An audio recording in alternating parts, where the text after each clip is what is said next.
that's what this record is, man. I'm attempting to write these love letters to the hood. And in every love letter that I wrote, I really had an opportunity to explore that love and what that kind of camaraderie looks like in the face of tragedy throughout the course of so many different songs. Sunlight, lift me up, tell me I'm enough. You know that they leave so soon, just like you. Regent Park is like a tight-knit community, but so large. There's so many people, over 70 languages spoken. So there's a lot of color. It's vibrant. It's like a hood, of course, like a classic, conventional hood, but it's beautiful because it's open. I feel like we're a welcoming community.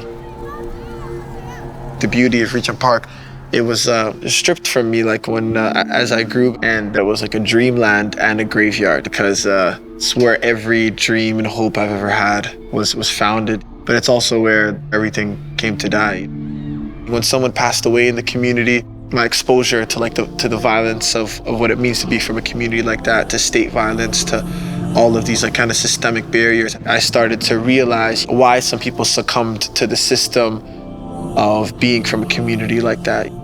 Oh, I'm too young to fade away. Oh, I'm too young to feel this pain. Oh, we're too young to separate. I used to get anxious to the point where it debilitated me when I couldn't express myself. It began with my family's inability to understand why I was doing what I was doing in class, why I was unfocused. My sister realized that the punishments that I was receiving, they weren't resulting in anything. And instead of having me write lines, she was just forcing me to write poetry. And so I was communicating that, and then I realized it's like the depth of emotion had space, to move in poetry. And that's what was so beautiful about it. And so the gift of that was kind of the beginning of the rest of my life. But why do people have to live in fear? Why do people have to assume that death is near? And are you guys finally starting to hear? Don't let me be this single rose in this run-down park. At the same time, I remember listening to Joni Mitchell.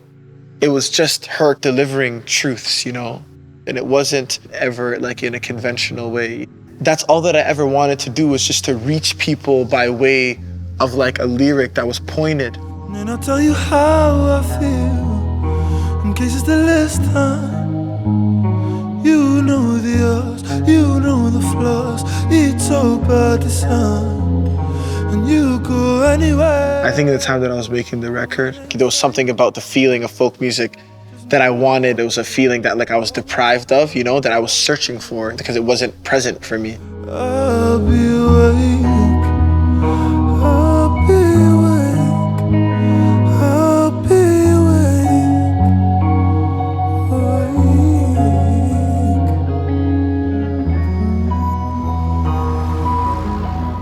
I was just so afraid writing these songs. Did I make a song, or did I make a memory of someone? When I played Ali for his protector, his first cousin, man, I just remember how difficult it was to play him the song. Ali, you know our hearts are at their fullest. Ali, there were no words to stop the bullets. The presence of Ali was definitely there for me in that moment. And yeah, it was just, we kind of sat in that silence for a bit, sitting in the first experience of mourning that I had with him, outside of rage and outside of who did it and outside of crisis response meetings and outside of how the body's being buried. It's I discussed the logistics of death more than I discussed what death meant to me at all. I realized the power of Ali in that moment. He was just man, he's you took me there. He's there wasn't a one moment of it that was not truthful, because I tried to be honest, to make the pathway between me and the story and this emotion be completely clear. Now it's only me that needs to save himself. Feel like I can be here while you're in that round. Oh, I need time. Oh, I need time. Oh, I need time to mourn you, time to mourn you. Oh, I need time. Started off as nothing and became something.